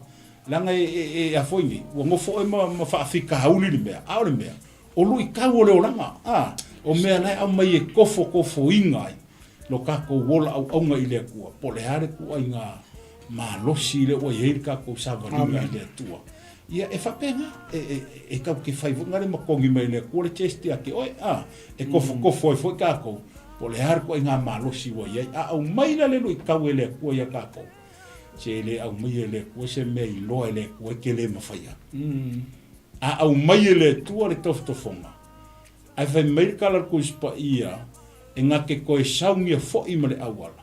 E au mai ai oi mai whafo kofukofonga. Ua wari mangai. E le ngaka au mai e le kua kofukofonga i loa e le kua. E ke mawhaia. E ke mangu malo ai. E sa wari lai kongo kofukofonga. Lai ke rua o whaakasi ma le atua. E koe ka penga fo'i e le atua le awala. Koe au mai ai oi mai whafo kofukofonga. Ua wari mangai. Au mai la kofukofonga ia ke oi. Se au ke ngofo maku o se whaafika uli. O se whaafika uli fo'i le ilo wolanga. Le ai. O kofo inga o lo wola o ngai le tua. Ia e o musai o mau i le tua malona fina ngana. On ka ko va aila ia le. E le i angi suma fale fa pe Yesu. O ke alu mai. Au wala to tu vale o to. Ia o to fa tu mai ya. Ja. Ai o te alu. E ka penga se mea. No foi o to. Ile maota o lo'u tama. Ai o te toi sa. Wa vai. Ma ngai ia nga o puso. Ka lenga nga Yesu e. La walu Yesu. Ka ke ko mafuka me Yesu kingo nge. La o toi tua fio le langi. La o ngofo ile tu tau lontama. La o ka penga inga. Le ngofo nga moka ko. Ai ele kai. Ko sa wa Yesu. Amen. Kai mi la nga. Ele i loa la se si o ka ko. Yo o wanga o ia fasilia ala uso. Ya Yesu. La kai me ko sa wa. Me Yesu. O ke le loa. Ke le loa. Nga o lo tama mai. Nga o lo kama. E ngā ke sira fia. Ai ngā whai Yesu o ngā uso. E wha peia o ngā oipo. Wha peia o sau o ngā oipo. E wha pe ngālo o e fio mai. E sau wha lilo wha pe ngā. Ele kua maoki mai la se kaimi ma se kausanga ma se aso sau ai. Ai wha kusainga wha pe ngā Yesu. Wha me pei o le emol mata. Le sau o le aka li o le tangata. Wha kusainga fo e pei o sau o ngā oipo. Sau o ngā oime ia ke oi. So se ngaoia, ele ia se ngaoia sa fa pe me ele la sa ngaoi TV fa pe ngal ngaoia ka ngaka rongo inga fa va le la ngaoi so se ngaka ngaoia e sa fa lilo fo ile a ngi lo sis fa pe ngal fa kusanga le so e fio mai Yesu e sa pe ngaoia po e sa e a vaku langa e kalesia ngata o fa olaina le karango Yesu mai o le ku mau se o ngaka o ia nga e wha ola ina. Inga, wha sao inga le malo le kua. Ia o le, pe o se, wha soa ku ngā ngai po, so sanga koe whakako kau. Se o no elo songa peo? Ia le li ni fiafi, o le ua koe wasfuli mimi te ai li tu la iwa. Ia a to ake le ala ko oro whaiunga mai mua mai. Te lo ole whaiunga lau wina tu la tu swafa. Ia o lo moli mai o lantu o lo whaanga tustusia fo i lau sunga te taimana sunga to ina. Ia in dei vai ngore fiafi. Ia, pei wa uri fia ngai a malango kako mga onga man me rea rea maa ngai a lo whasoa. Tei tato mei fo i lalo le whai upo tausu malua. Ia. Ona le ua e, le ua te ale leiva. Ai, talua toli tu lama minuta sulima tanu tato faso ai e se o tato me I fola I lalo wa lele na tala noa nei longa I MATAIO pu mo whailonga ma whaalinga ma me tupu signs of the time me le ta tala noa ai me tupu I le vai tau ma le vai taimi wa o le o tupu le tato vai tau ma le tato vai taimi se tato wola I se tato mata le tala Yesu. Ia o tō mai tau lia le whata oto I le mati. Pe a whata a tātupu o na tātupu. Ma mātala mai o na lau. Tau te lo ai wala talata I le tau sanga vela. E whapea foi o tō pe a o tō loa ia me uma. Tau te lo ai wala talata ia oi whaita to alava. E moni o te whai atu I a tau tau. E le ma vai atu lava le nei tupulanga. Se o mai nei me uma. E ma vai atu le langi ma le loro langi. A o upu e le ma vai atu lava ia. Se o tātou vava ai ona o lea, o le nu o lea tua po Israelu. E whātusa I ai le mati. The fig tree. The nation of Israel is they're symbolized by the fig tree. la tulanga le o le mati. Yeah. Whamai leo pole tu spaya pe a whato a tātupu ona tātupu. Pe a mata ona tau funga mai. Wai ele season ta o season of fix. Po o vai tau ma vai tau me o fua ele mati. Me tau fua ele mele na la tua Iesu e fia tau sami le li e ratu lai o le mo se fua ele mati. Ona tala fatu lo Iesu o one to ye ni fua e maua ia oe o ale whaavavau. Koe se Iesu le mati. A whaila na tau tala Iesu le mati. Sa tala noa mai fua le mati i le ri. Amen. Now, if the fig tree, if the Lord is speaking to the fig tree is also talking back to the Lord. O le tala le mati na whai a Iesu, Iesu, te le mamalama ea, e lo le vai taimine i ola ini fu, e fua ini mati. A le tala Iesu na whai le mati. Pe, for the season, or is it season or out of season? O le purpose ngā rento tō oi i a fua mai. Amen. O le mafuanga na te tō oi i a fua. Po le tau la, po le le aise tau o le wha, o le fua le mati, ma le tau i le fua. O loa o ngā na rento tō oi produce fruits. O le ata leo tātou i whaotanga. Amen. E fua o tātou o langa e whaitawina e tangata. O i la, tō te vai e ro lofi mai tangata i le atua malana whaolotanga. Pe a ona fua tele mai o tātou o langa. A le le telu no il no le atua. Pe a whato a tātupu ona tātupu. Ona winga lewa maka ngā fua mai. E wai mai teimi o le winter. E matua le ai a ni lau o la auto. Ao ola na umatu le winter, saurol me tau le spring. Spring la lea, i tau ia wa mata na fotu mai funga o la auto. O koi foku mai, pe nāla me lea, o fotu mai. Fa mai e su wa ai le leila mati. A tau wa ai lo wa mata koi foku mai, o tātupu. Esel me le tātupu, esel matala ona lau. Amen. Fa mai ao ona tau wa ai o tātupu, mua, matala ona lau, ona lua, sauro me veronto, o lata i tau sanga vevela. Se toi foi na lau tala i tua, ina ia whamamra mamari me le fiafia, ngā foi mo le tātou maftanga le nei pō, ai mai se foi lau whalongolongo. O le me mua, o le nuu leo iutaia, po o le tūlanga o le nuu leo iutaia malana ngana. E o le ngangana i utai e me ta o le ngangana tustusi. Pi o le ngan Samoa e le ngan tustusi. O le melo na lua, le me ta o le pictorial, lona winga o ata. E iei ata e whaamatala ai, o winga o lea mea, ma lea mea. E le ngata le o whai numera, numbers. O numera fo e whaamatala ai, lea vai tausanga, ma lea vai tausanga, ma le winga o mea ia.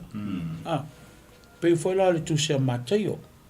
Tusia MATAIO o lo iai mea ta o le ia pauli.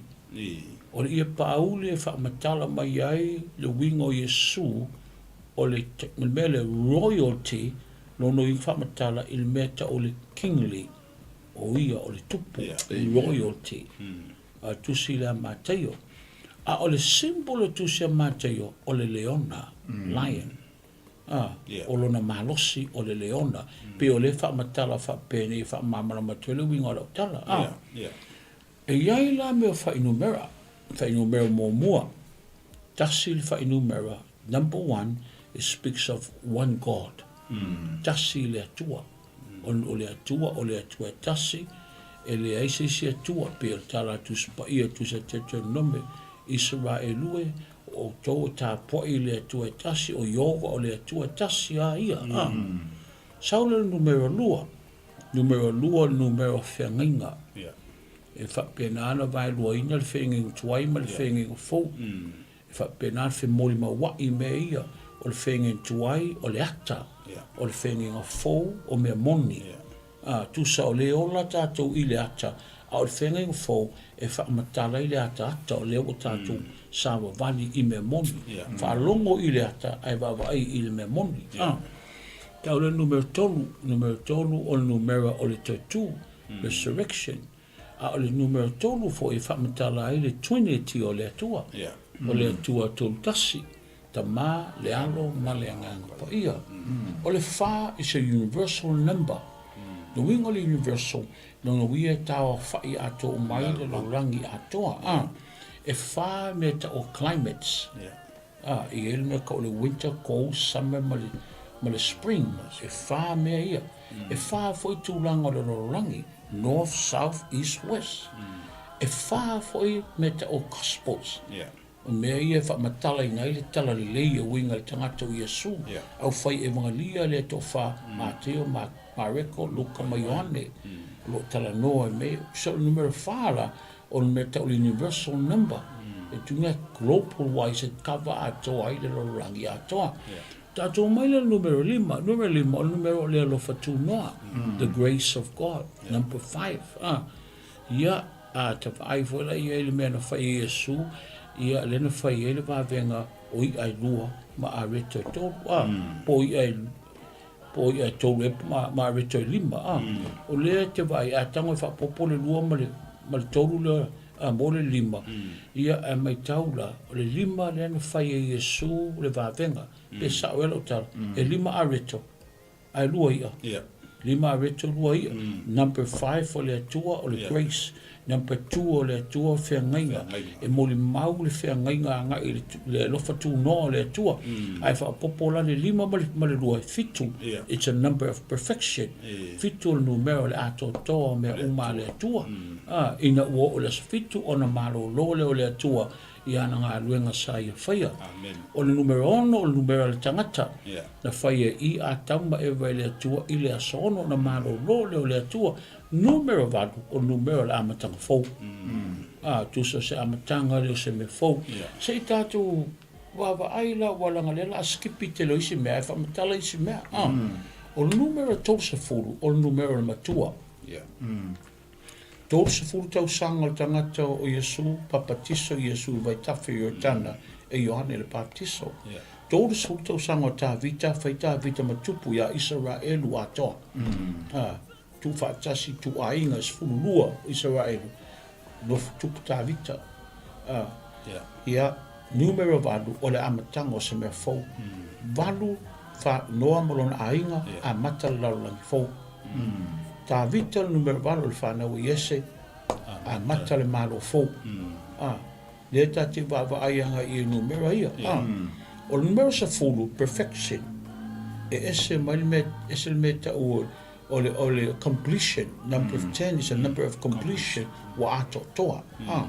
Numero sfun ma le lua o le numero le tau whaiutai beginning of a new kingdom. O se mea fau, o se whaavai, o se malu fau, whaavai o se amatanga fau o se mea. Number 12, establish i se malu fau, to sfun ma le lua, whanau i a kopo, a matan le nuko o le atua, suma le lua lau soo, a mata i ngā ruenga wha missionary o le malo o le atua, balana e kāresia. Ia, se furma le lua, le mai o le fine puna toto, wha malo lo i Iesu. Se furma le lua tau sanga le fine i airo, wha penato e wha tūma i Iesu na i wati, o le i ai wha maunga ia. Tau se furu la, o le numera la, tau se furu o numera o le matua. Fitu se furu o le numera o le whapenanta o numero fitsa fulu o numero o le restoration te whamau tuina. Whikala e oe tātou pawai whamau tuina an talipe e Ierusalema. Whata ape Israelu ma Ierusalema i le ti a fitsa fulu. Disperse loi tulimanu fia lola. Whamailo le tala Iesu. Mai tau a le whaasoro i Iesu le mele. Ma wo o le tei me tau roong whapupula le mata upu. Mai au tau wawa ai lo le whata oto le mati. Pe a whata a tā tupu na tā tupu. Leu tau tala Iesu le malo o whao matia. Leu tau tala Iesu le malo o whapenanta whata whea. Le tala no Iesu i le malo o whao matia o le eisa wha moe moe. fa mai o la na toi a mai Yeah. toi ta tupu fa ta o ta tupu o la toi au mai Yeah. lea Toi la au mai Israel toi le a ta. mai Israel ta ape mai tuli manu e fia o le lololangi Yeah. na o le fesili o le ale teimi na tupu e le mele Yeah.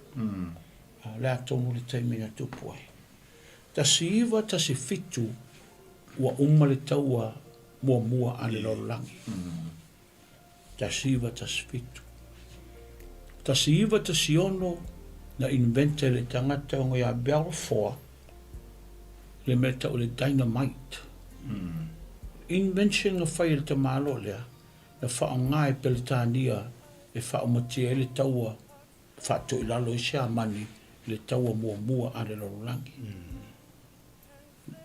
ma fua mai invention te malo ngoi a Belfour te malo lea o le iutaia se jiu tangata lea uma loa lea na ua te silo le tupo peletania e le tangata lo Belfour sa se me te manao e whai mo oe.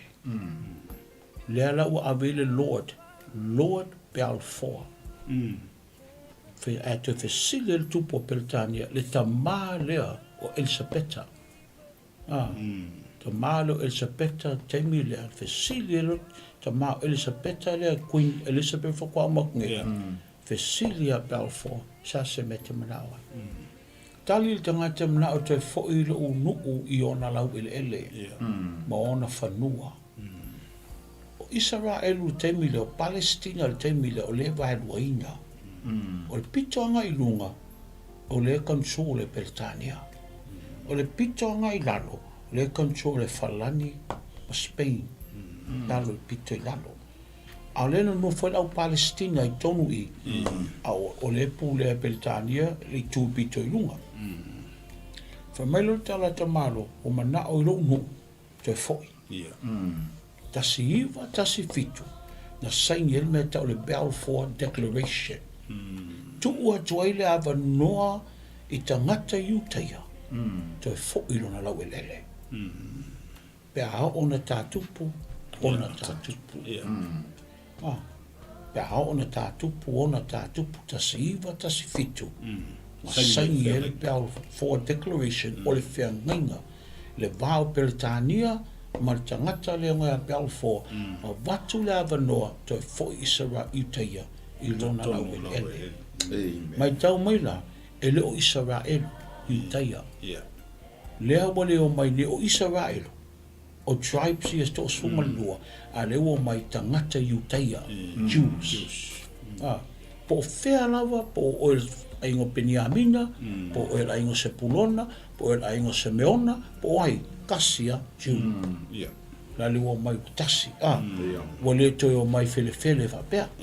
O le iutaia, o fea, po ai, po fea o mai ai, o mai. Ava noa le wa vatu e o mai ai. 1917, they make the wa matalolenga a mai. 1918, lele wa open on fight to oi Palestina. Mele sa ye Peletania la wa te tala fight to ai fa penalo a matalole nga to la to fanua a wa o fa come ai fa matan fa la to fale. 1918. Mai tau mai o numero 12 o numero le matua. Pe a tupu ona tupu mai mamatala mai loa ona lau. Amen.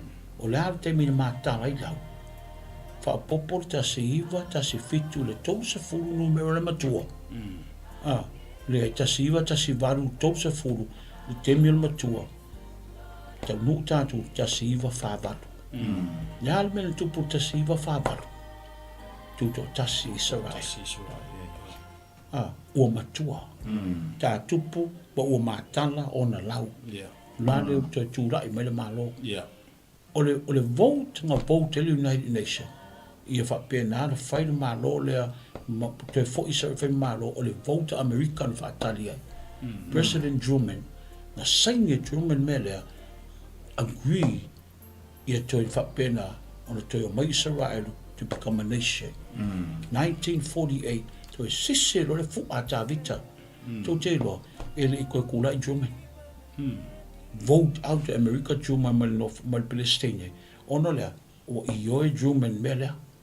Ele ma, kemi ngā, ele ma ngā Amerika koe whaiu kai o malo. Sali I agree ai la tau me lea. Al filfilinga li United Nations lenga whaile pālota. Pau alo le malo na whaatali United Nations. I lana pālota. Po fair to America. Ai no sainga German le me lea. Enter lo ma Israelu. Ai lost lo German longa. Tulanga wha Palestine. Ele ko sao langa ran longa lua. Ai lewa sao mai Israelu. Lewa tūma malo. Fa mai tu spaya. Au tō wa ai le whaatoto. Le mati. Pe a whaato a tā tupu na tā tupu. Ta si iwa, ta si waru, enter. Ta si iwa, ta si fitu, saini le peal 4. Ta si iwa, wha waru, ta popo le tau se fulu I wha, o matua le malo. Lele o tū lai mai lo, wha mai lo lea, o tau lo, o tau lata lata I tau sanga vela. Tā ke lo I tā tau le mele ia Israel. O lea la le mele tā te tile, o mai la son le. Le tate baba ai I malo lea. Ele o Amerika, ele o Rusia, ele o Peletania, ele o ai asi se malo I. Le senta leo me uma, Israel. O I la le whaatalitali ni tātou, po la le si lea mea le amu. A ena me le tau I. Wha mai, e whapea fo I o tau, pea au tau loa ia me uma. Tau te loa walata lata ia o I whai te toka lava. Au tau mamalama I meo wha mamamatu. I au tau matala. Ma hea I lunga o tau ulu. Hea ua matan tātou ai. Wha mai ua lata lata o I whai te toka lava. E moni o te whai atu i a tau tau. Tāla la lea Yesu. E le ma waere tu pulanga le nei. Lea le me le tau tale le di. Lea le me le tau tala Yesu. E le ma waere tu pulanga le nei. Tu pulanga le ngora Yesu. O le tau tala Yesu no nau so. O le tu pulanga le ngora Yesu. Le ai. Lea le me le tau tala I. Le le uva ai le mano. Le o matua le mano. O le ala le me le misi I. Mea le misi le lau mua. Tasi iwa, tasi fitu. Whaapopo le 5 o le tausanga li upeli. Mai tau o le tausanga le Pentekoso, le tausanga li upeli. A ili lo so whao tono I utaia, ma Israelu, declare le meta o le freedom. Tau tala le meta o le sao le tonga. Le ala me tupu na ua ili le me ato 5 fio mai le ngang pa ia. A o le ala me na tupu le tausanga le ino whaapopo, ta si iwa, ta si fitu le 5 tau ele tau a Israel le meta o 6-day war. Amen. Ono aso na tau ele tau alea tu lai mai uma a lapi. Ma lo a lapi le teimi lea o maia destroy Israel. Whaumatia. Ono aso na tau ele tau alea. Amen. Al mea matau tia. Uma le ono aso declare maua Yerusalema whai malau moa. Lale me le tau taletus pe tau sanga 5.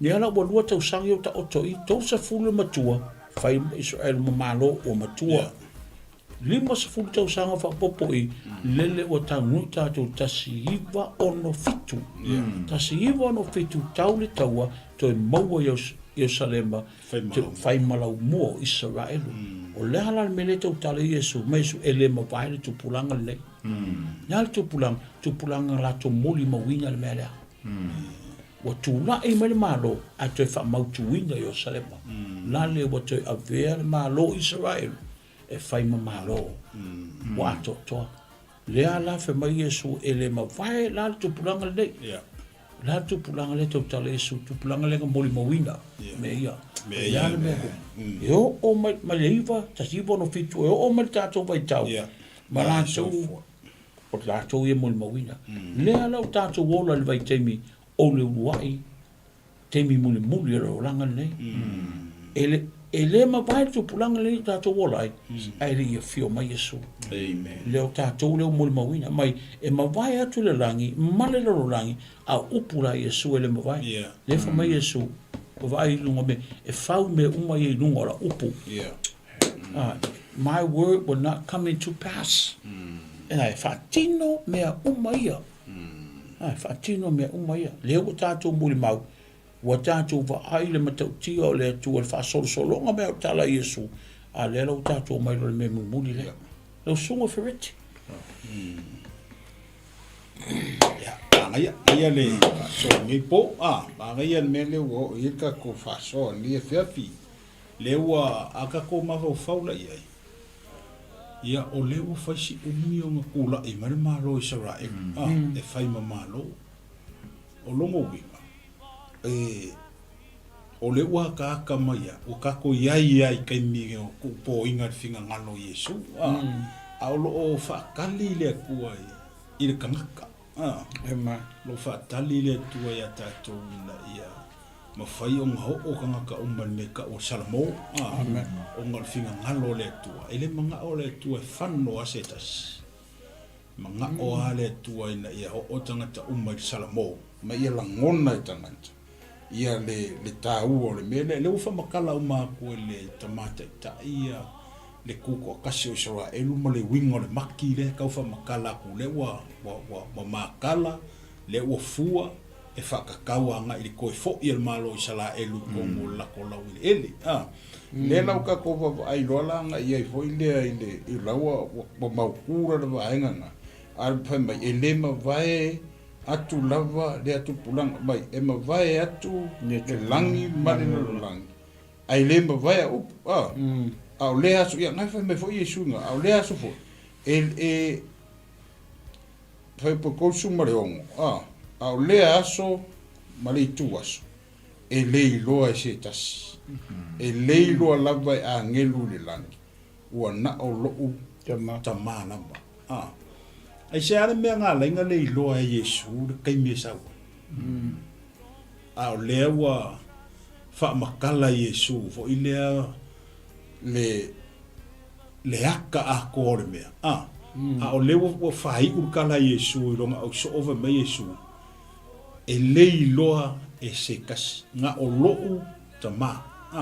O le whesili la ngā fo i le mokako. A se hare mea ngā la inga le sila fia Yesu le aso i sau ai. Awa o ia sau.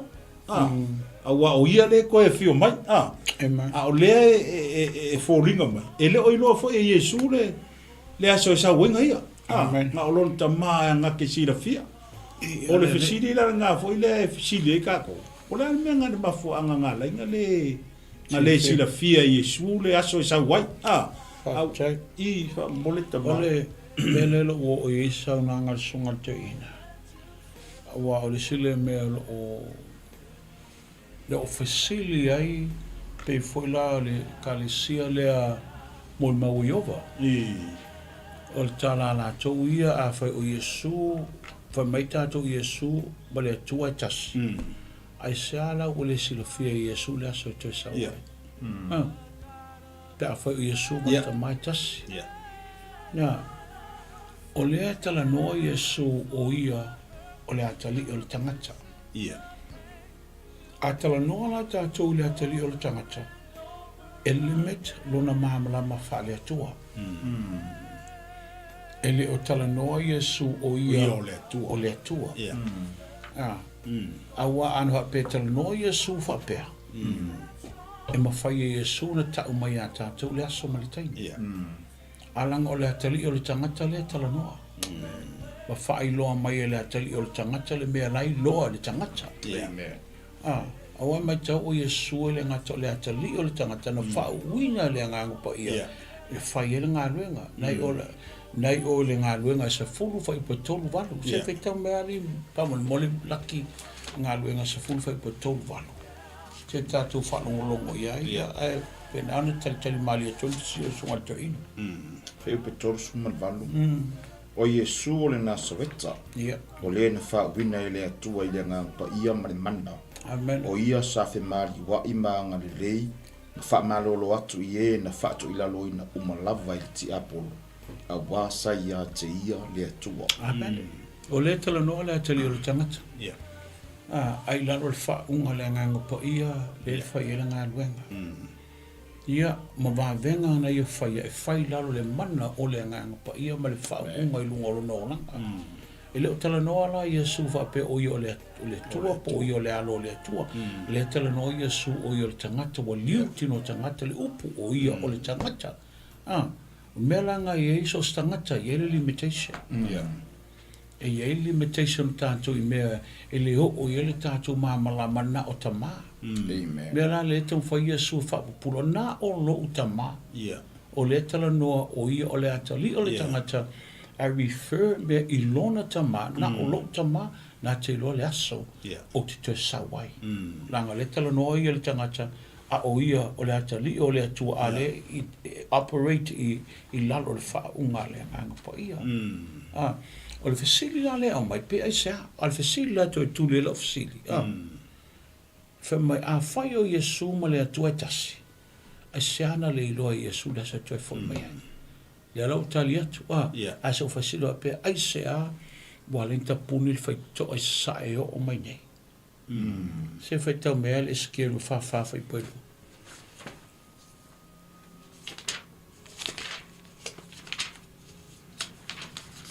Whanai a kere ka po sili le karakala la ki ka kumka.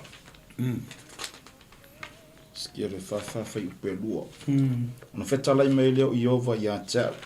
E punitia le nei faitoa, le te talaina lava, le ulu atu ai se tangata, a wā ua fale mai e ova le atu o Israel, o le mea le punitia ai ia. A whai o Iovan Savali i. O ana whea sawa Iova Savali faitoa le Eastern Gate. Ai o mai nele te puni le faitoa le. A whea na sawa Iova. O ile no i mai e sulan malang whatupu. Nga Jerusalem. Nga Jerusalem. Fa mai e tapunia foi lea fai te toa. E le toi ui mai seisi. Langa na o Iova sa vale mai. So mara sa ka Yesu fa fai pe fa.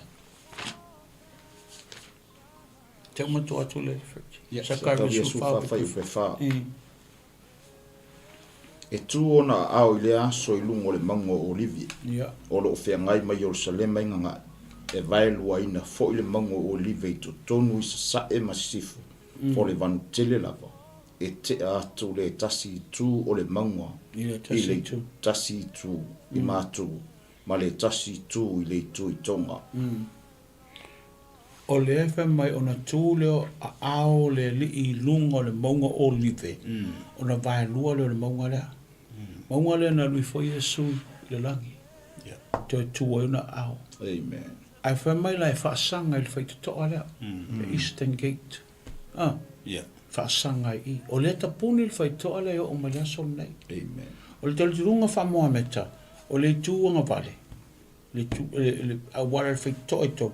O le tanu umma i la Mosalemi. Tula. O le tu tamatau. O le tanu umma i la Iutaia. A lea e watu i le whai toa e ari o. A lea loka le whai toa e o mai lea son nei le tapuni. E lo tala. Na ai sea lenta no inga tangu i la o Mosalemi la kankoki. O le lato tali tonunga e Sau Mohammed. E ti e marisol whanua pai. O le runga tangati Iutaia e Sauro lato Mesia ti e marisol whanua pai mano ma mano angelu e to e fio mai i Sau e sui. O le ala i tali tonunga i e lua alotu ia. Whaatua tuanga ia. A le fesili o ai lea mai mai Yesu. Kalesia. O le kalesia. Lato uma o e na mali liu ma avea e o lato tino i le langi. O e na e tunga mau feli wa ina o e tunga mau te to tunga mai tino fau. Mo te saloni e whano fai pasuono su fitu ma su wanu. Ai tātou e toima o i lato e toima ola e wha penal fili wa ina mftaia i mai alwani mnimo. Tangata laia e toi fo i mai mai Yesu. Tūle a ao le li i whaasanga i o. O lala me tu ta tala lo mal fai toa lea. Fai toa le loka i o mal teimil nei. O le loka i le to e te tala inga. Langa savali e i Iova le atua Israel. O i la le savali Yesu lana malang whatupu. Amen. Ala langa lo tangata mai o sana i le alo tāwita. Ia manuia le fio mai le suafo le li. Ia. Le la ta te baba ai o le local fai to le o mai nei. E lo tala. O lea wa taapena mo le taimi a fio mai ele tupu. Sau la le tupu e mai ma le au paia mai le langi, ma le mano angelu. E mai a, na fo tupu Yerusalema i le afe tausanga. Whaatau mai a mole i le luasa fulu o le tusi a whaalinga. Mole luasa fulu mta upo lusu whaipo sumle, whaipo e valu e nei ai. Te vai pesa o e alu atu foi o ia e whaasise I nuku o le tue. Se fulu, luasa fulu, I'm sorry, luasa fulu tusi a whaalinga. Pea whaipo e valu e whaipo e valu e nei ai. Ia, whaipo e valu. No loa, whaipo sukas. Na o wilua fo ina no fo ali I tele sina. Ma le o tia ai. Whaipo le lato te whai matupu, whaatasi mai e tausanga e afe, amu ia mona, whaipo e ono, le tofi, le wai tautu, e le o fo I le pule le oti, ai alvea I la tau whai taulanga le atua, ma ke wiso lato te whai matupu foi. Whaatasi mai e tausanga e afe.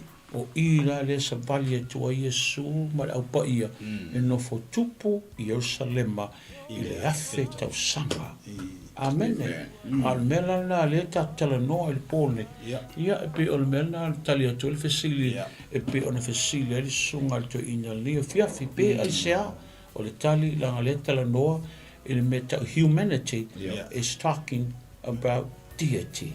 O le tala noa le tangata e leo se tua a ole ata li o le tangata lo sunga fereti ia o vai la ma ngai ole ma ngai mele o ile tato tananga nepo ia wa e ka fa lo longo e ye fu ia nga isi au nga la wa ko o ti clear le aso ma le taimi ma le tau sanga e sa o yeso e fio ma yeso ka ko o al kuspa ia e mangingo ia kuspa ia a fai o lenga feka lai Yesu e o yanga ke leilo so ofisili e fa fera nga ilo e ngi ka ngaka le kaimi ma le aso le wo declare le kaimi ma le aso mar kausa e sa o Yesu so e longo winga kasiri nga ka ko nga se a or fa se inga ka ko winga me longo winga o ngo forka nga ka ia ma faulonga ia ka ko nga ilunga longa lava poko malonga ka mai e au ngo ma se confirmation o le upo le atua amen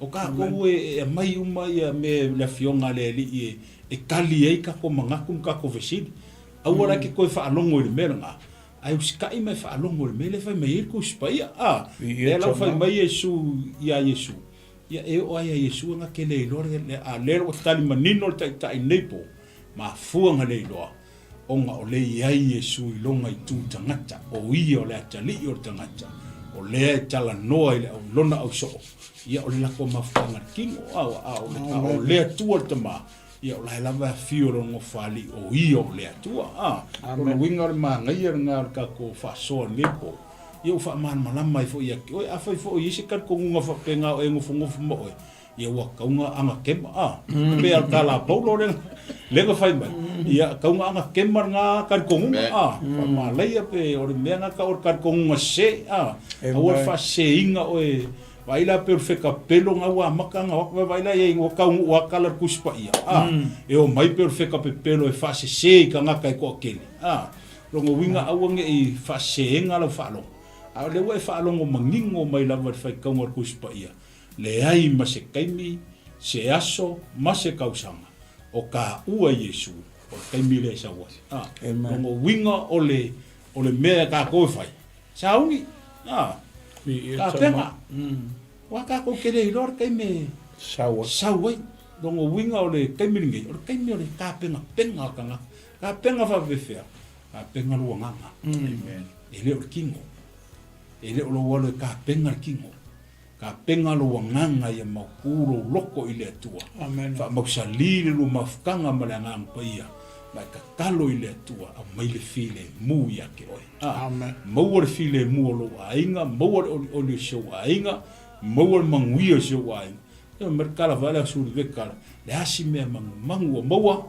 ka lia mal fa afkai mai lo le kele o mea ala ele oi ia polonga ia le lava ia le hasi me o mau i o lima o foa i le kua i le kaimi ma le kaimi se fa fe kai lo loto i le tua a le mesili ia mau le oli ma le file mu o le li i ko kongolo a inga ma si au fa ngau ma si o ko rua fi fa kasi le tua nga o nga mau ala ia le o ka ko manguia fa kasi mai lo ngai me o le o ka ko kinga inga fo ile ka pengar kingo wausi walu malo si ka pengar kingo ai ngalo ya ke oe o ka penga le manga o ile tua o le nganga ka penga o ka ko wola fa le nganga ka penga lo loko ave ese o ka penga ave ese loko le anga ave ese loko le anga ya ke oe le se me ke loko le anga i fo ile ile au nganga me malo le kua ave ese fa mawolunga ile au nga fo le malo le tua nga me fa mawolunga ia ole ola i ku nga ngau kingo pe on ka ko yai ile au nga fo nga me malo le tua o ka ko pepelo o ame o ma ka ko ke faia ile au nga o ka penganga la nga ka ko a faila nga ke sira fia nga ke ka ola pepelo ia wa ka un faise fainga era pepelo ka un ave ese pepelo fai fo nga ke nga oi ia io ka fai fo nga ke nga oi ia wa ka faise fainga era ngoi ka un ko o mea nga o mea fa le nga ola kaimi ole nga ole upo le tua ole kaulongo longo ko la fionga le ko man ko foi ele o come kinga ese umangi mele anga o ka ko langa se kaimi kasi le ai ele ole nga o loko anga i ke komiti ko ngole kane sianga ke loko ki fa longo le fionga le tua la nga inga la foi fiau ia ela nga le upo le tua ia ke oe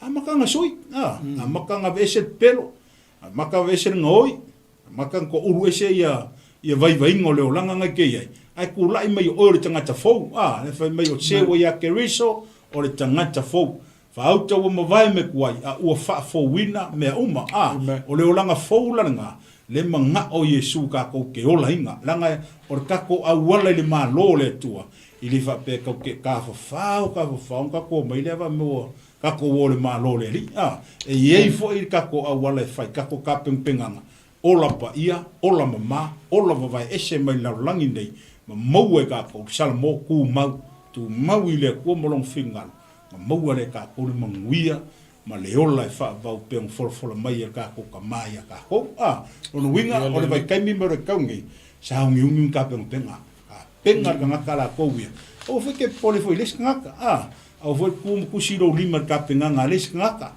ye kusi solo lo lima anga fale kon o ka penga o ia ka penga lo o ko fale ka penga lo o ga inga ia manguia me ka ko ke fai ia ole ko fa so mulia por nga ia pesi si me fia fa so ka ko ma me foi le so ma ve fa te lo wa Tato ia le si ui le tato polo kalame, le o te 5 minute ta le sa fulu. Ia ai, le tu atu le sunga pe o ia le amata mea lia fia.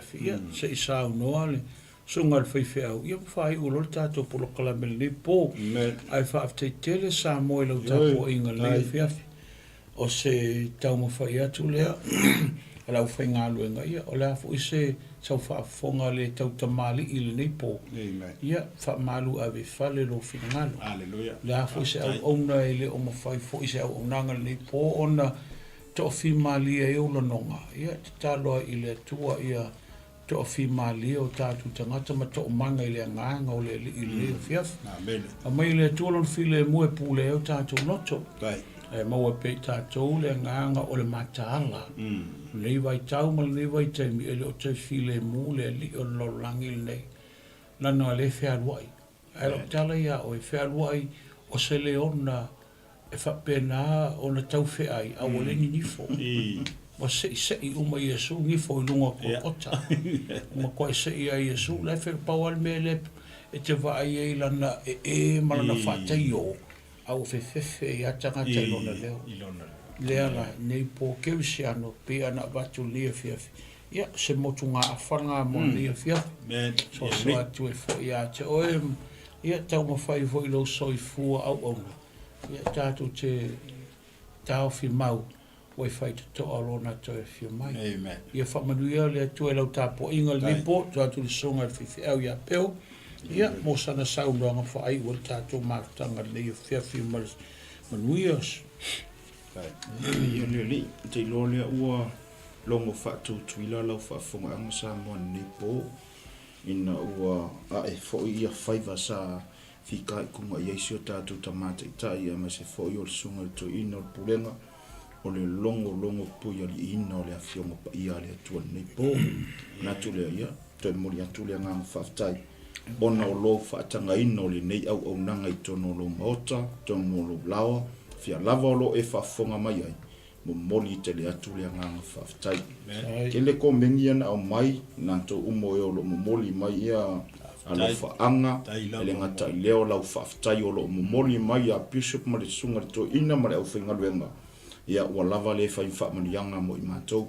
Isi ko mengi e fai mai ia, ua kumu ana tau apila ko notu neipo, ia, ta tonunga. Pei lava no mātou fai atu staimi o sola, e lo se ingoa o se lotu po se tapua inga, a le moonga, ia mwhai ona whaasoa i la fionga pa ia le atua, e tā penga ino tātou wola whale. Nganga, i la fiafi, a alo leo e fai masui o le mai moanga le atunu, moli le nganga whaftai, songa iai, fo mai o le fionga pa ia le atua, sunga le toi ina o le pulenga, tu sai o le tāpenga ina o le upu le atua nei po. Ia sa mo le atunu pele, iai le anga lei o le atua i malolonga. O le aso atai au, o le a fai ai le maftanga, ale au whainga luenga, i o i le ekalisia le sunga le toi ina i mangele, ia a whaapele aise me te alu iai, o i le tangata whainga luenga o lo e ngalue, ti a kono, a o, le ari tiute o lo e ngalue ai, ia e le whaasa oi, po le a lava le ekalesia o lo e lotu ai, e ta tala le whaitotoa, o le alofa tu noa i mangele, e te su atu, e te whaalongolongo, mai moa, ia a o alo le au nane atua, e whaasoa le afionga pa ia le atua. Ai a whai te fia i lo le atres, ona i au titilo i fole ia i lungo o le kako live lea, por kalame leo sunga ia mai, ngai alua ko kako etres mo ngang fa lalo ia o le tato proclame na te loe malolo proclame ka te e malolo tato proclame ta ia o le tato proclame la so ta ia ia ai le anga le o le atua o se malolo nga file mu le anga le o le atua sa stai mi masaso tato to ta pa i lungo ne yala ata ma to te fa so i fuat mai an au na nei ia manuia fa nga malolo to fa so i fuat ia so i fuat ia po